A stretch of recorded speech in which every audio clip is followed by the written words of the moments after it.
brought to you by Silver Pumps.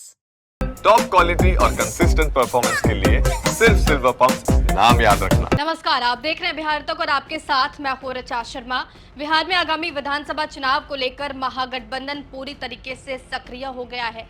इसी क्रम में गुरुवार को हुई महागठबंधन विधानमंडल दल की बैठक हुई और इसमें रणनीति तय कर दी गई, जिसमें सभी घटक दलों के नेताओं ने एक सुर में तेजस्वी यादव के नेतृत्व को स्वीकार किया। सूत्रों के मुताबिक कांग्रेस के वरिष्ठ नेता और विधायक विजय शंकर दुबे ने भी तेजस्वी यादव को महागठबंधन का नेता बताया है, यानी कि विधानसभा चुनाव में महागठबंधन की तरफ से सीएम के तौर पर तेजस्वी यादव ही चेहरा होंगे। इसमें तय हुआ कि समय पर सीटों का बंटवारा हो जाएगा, आरजेडी के सहयोगी दलों को उचित सम्मान मिलेगा, एकजुट होकर चुनाव की तैयारियों में लगने के लिए कहा गया है।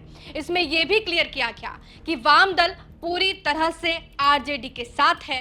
कांग्रेस के कुछ विधायक मुख्यमंत्री के चेहरे पर बयानबाजी कर रहे थे, उन्हें नसीहत दी गई है। सूत्रों की माने तो विधायकों को साफ निर्देश दिया गया है कि आपसी विरोधाभास से परहेज किया जाए और घटक दलों के नेताओं ने एक सुर में माना कि तेजस्वी यादव के नेतृत्व में ही महागठबंधन आगे चलेगा।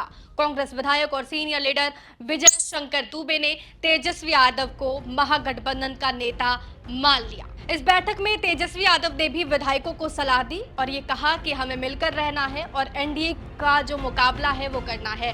विधायकों को जनता के बीच ज्यादा से ज्यादा रहने के लिए भी कहा गया है। तेजस्वी यादव ने कहा कि नई सीटों पर जीत हासिल कर बिहार में सरकार बनाई जाएगी। जिन विधायकों का परफॉर्मेंस खराब होगा उनसे तेजस्वी यादव एक एक कर मीटिंग करेंगे। उन्होंने विधायकों को चुनाव की तैयारियों में लग जाने के लिए कहा है। जानकारी के मुताबिक तेजस्वी यादव ने विधायकों को संबोधित करते हुए स्पष्ट निर्देश दिए कि ऐसा कोई बयान ना दिया जाए जिससे महागठबंधन में विरोधाभास पैदा हो।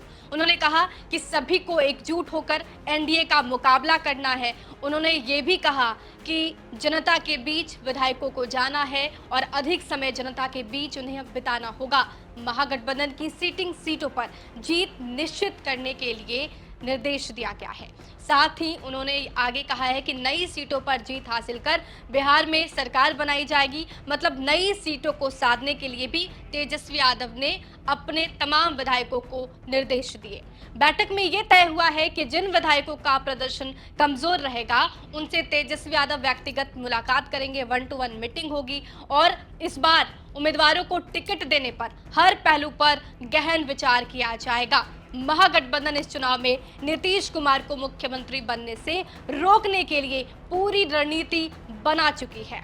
आरजेडी के शासनकाल में जो काम किए गए उन कार्यों का डेटा तैयार करके विधायक जनता के बीच जाएंगे। आरजेडी के शासनकाल की उपलब्धियां आम जन को बताएंगे। साथ ही बीजेपी की तरफ से नीतीश कुमार के विरोध में रहते जो निशाने साधे गए वो बातें भी कही जाएंगी। मतलब पुराने दिन को याद दिलाना है, सत्ता पक्ष को घेरना है और इसका असली चरित्र जनता के बीच उजागर करना है।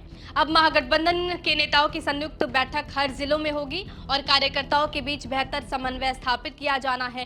तेजस्वी ने कहा है कि इस बार सीट शेयरिंग में कोई बड़ी समस्या नहीं होगी, समय रहते फैसला होगा। सभी दलों का जो नेतृत्व कर रहे हैं इस पर अंतिम मुहर लगाएंगे। तेजस्वी यादव ने विधायकों को यह भी कहा है कि जनता को बताना है कि जंगल राज का मुद्दा अब मनमानी है और ये बेमानी मुद्दा है। आरजेडी शासनकाल में किए गए विकास कार्यों का जो डेटा है, जो लेखा जोखा है, वो जनता के बीच पेश करना है। बैठक में चर्चा हुई कि नीतीश कुमार को सीएम नहीं बनने देना है और जनता को बताना है कि जंगल राज वाला जो एनडीए का शगुफा है अब नहीं चलेगा।